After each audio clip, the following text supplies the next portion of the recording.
What is up, you freaky folks? My name is Nick, and welcome to my channel, where I cover all things horror. Whatever you're watching, I'm making videos about. And this is the video I have been waiting to do, because in my opinion, Amazon Prime has the best collection of horror films across all of the streaming services. And since it's spooky season, I figured it's definitely time for another recommendations video. And because they have so many good ones to go over, I'm doing a top 25. I can't limit this to a top 10 or 15. Nope. I could do a top 50 or a top 100, but we don't want to sit through a 5-hour video. So grab a drink, grab a snack, grab whatever you need to strap in for a long one, because Amazon Prime has enough horror films to keep you occupied until Halloween night. Immediate disclaimer, I'm talking about movies that are currently streaming in the US, and I'm sure they'll be gone in like a matter of weeks, because that's what seems to happen every single time I make one of these videos. And also, I made my top 25 based off of my opinion. I'm sure your top 25 will be very different, so I strongly encourage everyone to leave your favorite movies that are currently streaming on Amazon Prime in the comments so we can talk about all of our favorite horror flicks. Number 25 is The Hole in the Ground. This Irish horror drama is about a single mother who moves with her son to the countryside. After discovering a massive sinkhole in their backyard, the mother begins to believe that her son isn't her son at all. This is a pretty standard creepy kid movie, and it also follows another popular formula that I will not give away if you haven't already seen this movie. I know it's pretty hit or miss with most audience members, but I really love this movie. I can't even exactly explain why, but I have to recommend you watch it at least once. Number 24 is Ju-on. This Japanese horror movie is about a house cursed by the spirits that remain inside. It plays out like an anthology with several tales of dread that surround this house of horrors. If you have only seen the American remake, you have to see the original. Trust me, it is chilling. Number 23 is The Taking of Deborah Logan, a found footage flick about a documentary crew recording a woman with Alzheimer's to chronicle the effects of the disease. The longer they record, they realize there is something much stranger going on with Deborah Logan. I'll admit my only real-world major fear would be snakes, and if you've seen this movie, you know it has some intense snake imagery. I won't get into that scene, but watch out if you're afraid of snakes. What makes this movie so good is that it is so well acted and so tightly edited that it pulls off exactly what a found footage movie should do, and it should feel kind of real. And that, my friends, is what makes The Taking of Deborah Logan a genuinely scary movie. Number 22 is The Lords of Salem. In my opinion, Rob Zombie's most underrated movie. Sherry Moon Zombie plays a radio DJ in Salem, Massachusetts, who receives a strange record in the mail that calls back to a clan of witches known as the Lords of Salem. Are the Lords casting their spell over Salem once again? And if so, what connection does our main character have to them? This is as bizarre as any Rob Zombie movie, but it's quite chill for him.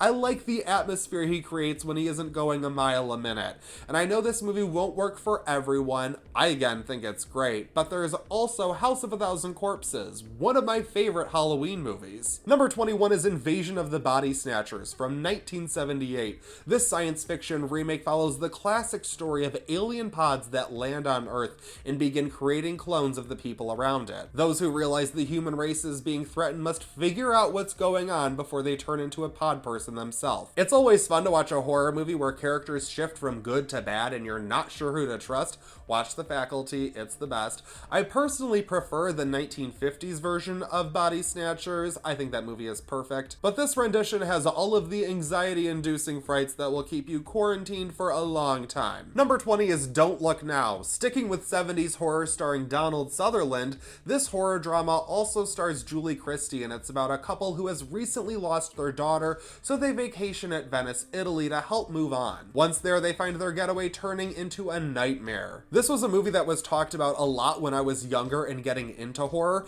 but now I feel like there are so many people who probably don't even know that it exists, and it needs to be discovered. This movie is so well acted and well directed, it feels like a dream that you slip into, and Without giving anything away, this movie has an ending that is still shocking people almost 50 years after it came out. Number 19 is The Loved Ones. This Australian torture thriller follows teenager Brent, who is kidnapped by the sadistic Lola and her crazed father to be the main event at a homemade prom where the obsessed Lola can be with Brent forever. It's certainly for fans of violent cinema, as it displays the most deranged prom since Carrie.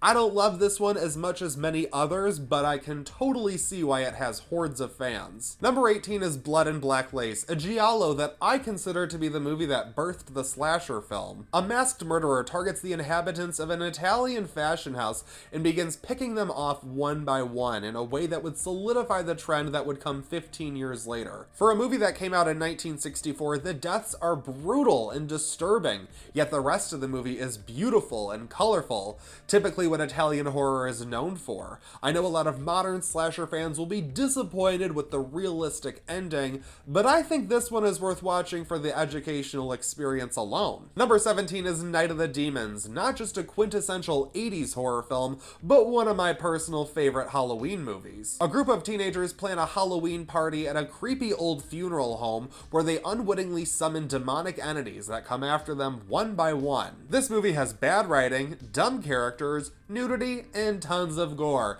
It's everything the 80s wanted to be. While it might have a terrible heroine and poor pacing, Night of the Demons has all of the Halloween fun you could ask for. Number 16 is Grave Encounters, a found footage flick about a crew filming a paranormal investigation reality show looking for ghosts at a creepy abandoned mental hospital. After setting up their cameras, they realize they won't have to put on a show because this place is haunted as shit. Grave Encounters is another found footage movie that is actually scary, and what I really like about it is that it does a really good job of emulating those paranormal reality shows and making fun of them before turning the tables and getting serious. The sequel is also available on Amazon Prime, and it's not as good, but it's there. Number 15 is Poltergeist. 2 and 3, I'm cheating by including both of them, but I mostly only care about Poltergeist 2. The Freeling family has moved away from the house where the events of the first film took place, yet they continue to experience supernatural occurrences. It's definitely a basic movie sequel that's just more of the same from the first, but I really enjoy going back to the world these characters exist within, and with the original streaming on Netflix, you can watch the whole franchise if you're looking for some creepy fun on the lighter side. Number 14 is Wishmaster. This 90s fantasy slasher is about an ancient jinn who is released and looking to grant 3 wishes in order to bring forth hell on earth. And a whole bunch of people die in gruesome fashion along the way. This movie is a tad ridiculous and silly, but it commits to a premise in a way that's hard to resist. It is pure 90s horror, not trying to be Scream, and I love that. Number 13 is Children of the Corn. Based on a short story by Stephen King, a couple on a road trip break down in a town overrun by murderous children who worship a mysterious entity in the cornfield. This movie really scared me as a kid because it made me feel like kids were just as dangerous as masked maniacs. It's totally 80s, but it's also brutal, violent, and creepy as hell. Number 12 is Hellbound Hellraiser 2, the sequel to Clive Barker's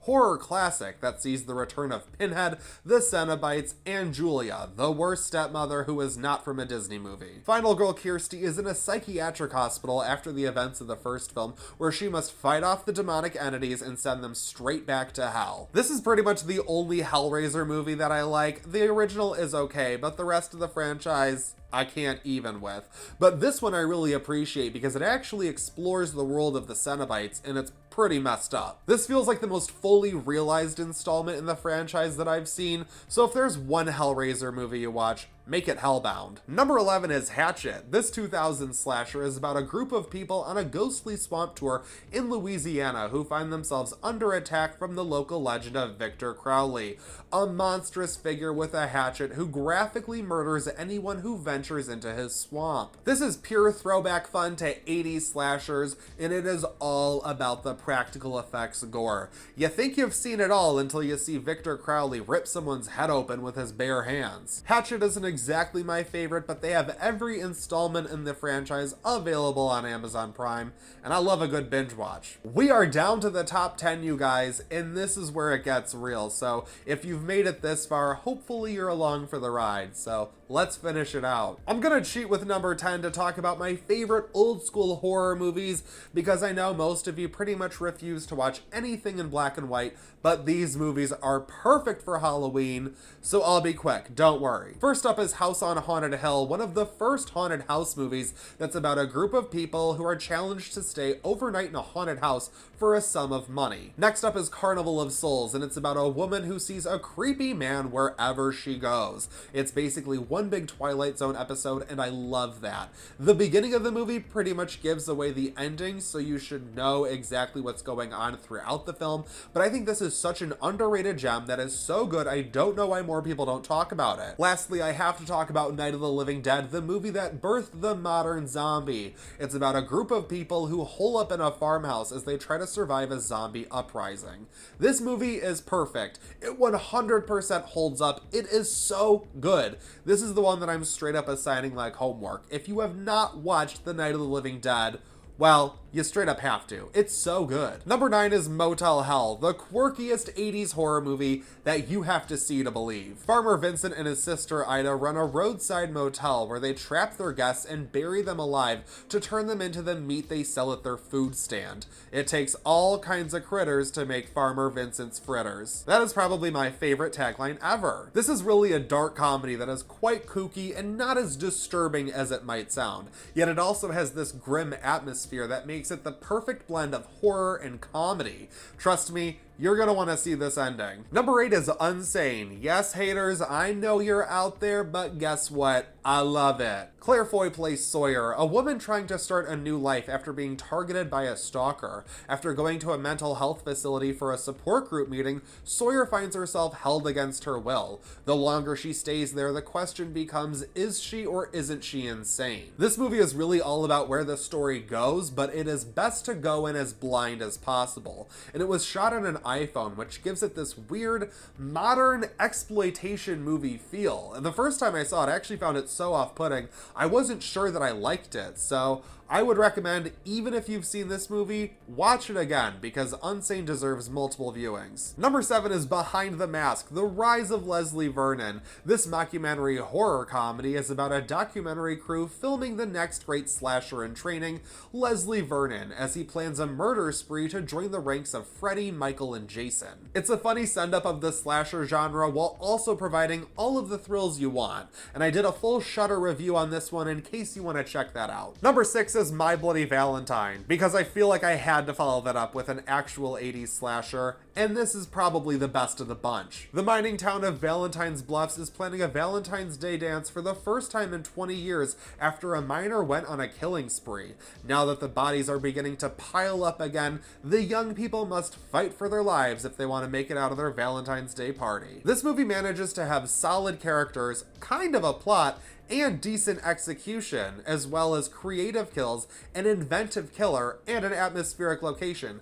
Like everything that you want out of a slasher movie. This is the R-rated version that they do have on the service, but it's still worth a watch. Trust me, you'll love it enough to get that uncut Blu-ray. Number 5 is Silent Hill, a video game adaptation about a mother who takes her daughter to a small town as a therapeutic exercise. Once they become trapped in the town, the mother must maneuver her way through a nightmarish hellscape in order to save her daughter. I've never played the video games, so I'm sure if you have, this movie doesn't work for you as well, but I really enjoy it because this movie displays a very crazy world that is horrifying and disturbing. It is long and dark and not entirely satisfying, to be honest, but Silent Hill is like few other horror films and shouldn't be forgotten. Number 4 is The House of the Devil, another movie that I just won't stop talking about. Jocelyn Donahue stars as a college student looking to break out of the dorms and into her dream home, but she'll need the funds to do it. She takes a last-minute job as a babysitter to make some quick cash, but finds herself in for a night of scares in a creepy old house. I won't go any further because this movie demands to be seen seen as blind as possible, but what I will say is that it is styled in the way of an old VHS tape that you'd probably find somewhere at your uncle's house, and it did this long before the 80s aesthetic was played out. Number 3 is Starry Eyes. Once again, I have to talk about Starry Eyes. Until everyone on the face of the planet has seen this movie, I will not stop recommending it. Alex Esso stars as Sarah, a struggling actress in LA who is pushed to her limit in order to land the lead role in a small horror film. But it is about so much more than that. It starts out like this character study that evolves into something that is all kinds of disturbing. Let me know what you guys thought of Starry Eyes in the comments. Number 2 is Phantasm, one of the best sci-fi horror films ever made and one of my all-time favorites. I know, I've got a lot of favorites. Mike and his older brother Jody have recently lost their parents shortly before Mike witnesses the local mortician, the Tall Man, up to some strange activity in the cemetery. This movie is all kinds of bonkers and one of the most unique horror films ever made. They don't have the direct sequel, but they do have Phantasm 3 through 5 in case you want to dig into those. Number 1 is Hereditary, a movie that I decided was a horror classic as soon as I saw it. The Graham family is mourning the loss of their grandmother when strange events lead them to believe that there is still a part of her with them. I know Hereditary is quite divisive, but it is perfect to me and I love it. You can't really get into it without getting into spoilers, so let me also recommend Midsommar, Ari Aster's follow-up feature that is less horrifying and more beautiful, but I can't decide which one I like more, which makes me really excited to see what Ari Aster does next. Well guys, that's it! We did it! We made it all the way to the end of the video. Thank you so much if you made it to this point. I greatly appreciate it. Hopefully you enjoyed this and found some solid movie recommendations that you haven't watched in a while. And also, again, leave your favorites in the comments. I want to get like a huge collection of just all of the best so everyone doesn't miss a thing before Halloween is over. I hope you guys are enjoying all of the Halloween videos that I am putting out this month. I'm having fun. I hope you guys are too. Trust me, there's more on the way. So feel free to follow me on Instagram, subscribe to my channel if you would like, and hit that bell so you don't miss any creepy content. Thank you guys once again. Truly, you're the best. That's it for this video, but I won't stop you from watching another.